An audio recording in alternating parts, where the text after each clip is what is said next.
Bonjour à tous, donc aujourd'hui dans cette vidéo, je vais vous montrer comment installer très simplement un système de domotique pour piloter à distance une installation de chauffage électrique.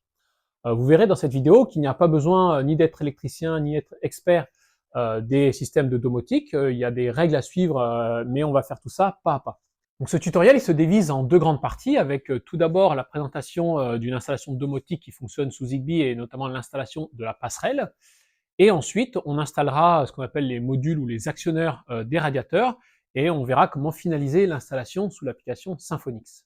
Donc on se place ici dans le cadre d'un système de chauffage qui fonctionne avec des radiateurs électriques. Malheureusement, tous les radiateurs ne sont pas éligibles à être pilotés à distance par une application de domotique.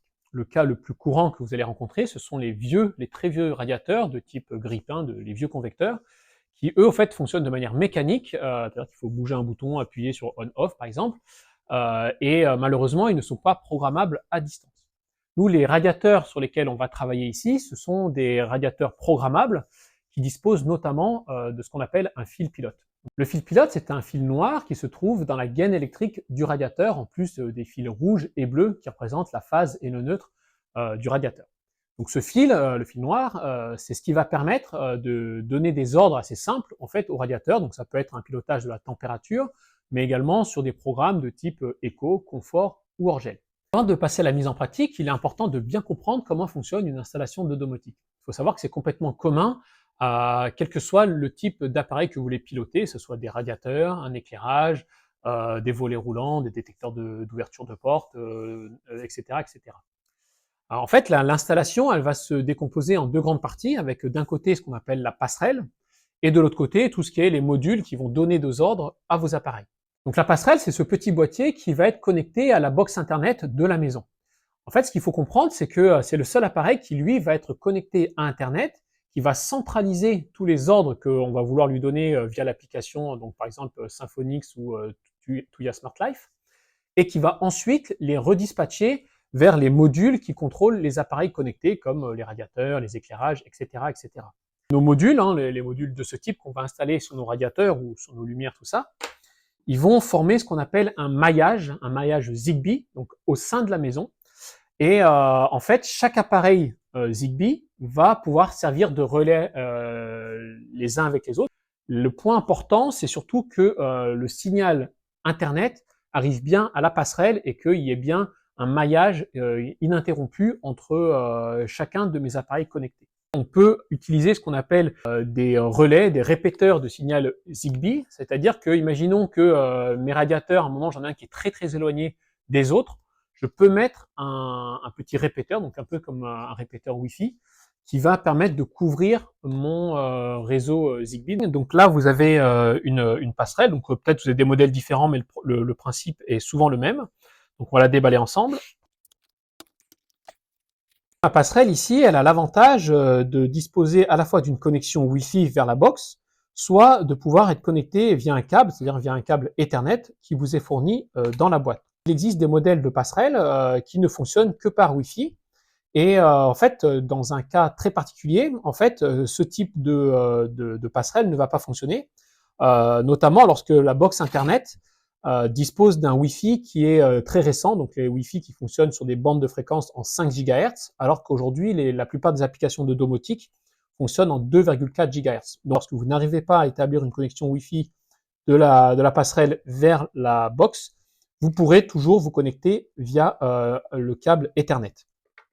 On remarque également ici un petit connecteur de type USB-C, donc c'est un câble, en fait c'est un port d'alimentation, donc là c'est pareil avec un câble qui vous est fourni. Soit vous vous branchez sur la box, donc si vous avez ce type d'adaptateur, donc comme pour les téléphones portables, vous pouvez les brancher sur une prise de courant. La plupart des cas, vous installerez la passerelle à côté de la box, mais si vous êtes dans des cas particuliers de maisons très grandes, vous pouvez être amené par exemple à installer la passerelle sur un répéteur Wi-Fi, par exemple, soit à proximité en Wi-Fi, soit vous pouvez également vous connecter, voyez, via le port Ethernet.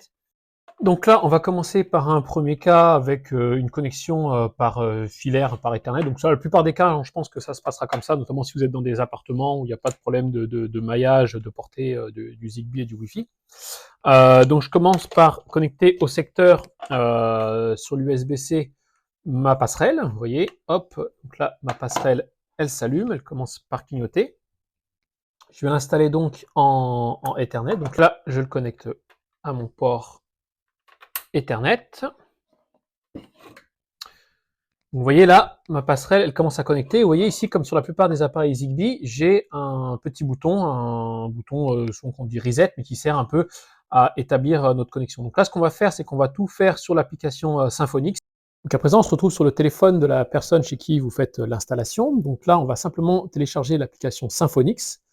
Faut savoir que c'est une application assez récente et qui ressemble énormément à celle de Tuya Smart. Vous retrouverez, en tout cas si vous êtes habitué à Tuya Smart, c'est exactement le même principe. On crée ensuite un compte si ce n'est pas déjà fait et on vient donner à l'application tout un tas d'autorisations, notamment d'accès au Wi-Fi et au Bluetooth pour pouvoir y connecter des appareils. Sur la page d'accueil de l'application, je vais cliquer en haut à droite sur la petite croix pour ajouter un appareil, donc ici ma passerelle, donc je vais chercher dans contrôle de la passerelle et je vais ajouter une passerelle Zigbee. Donc là, il faut mettre l'appareil en recherche de connexion. Donc là, j'appuie sur un appui long sur le petit bouton reset et normalement, la passerelle clignote et la connexion est vraiment automatique. Une fois que la passerelle est installée dans l'application, je peux la renommer si je veux. Par exemple, ici, je vais la renommer passerelle des radiateurs.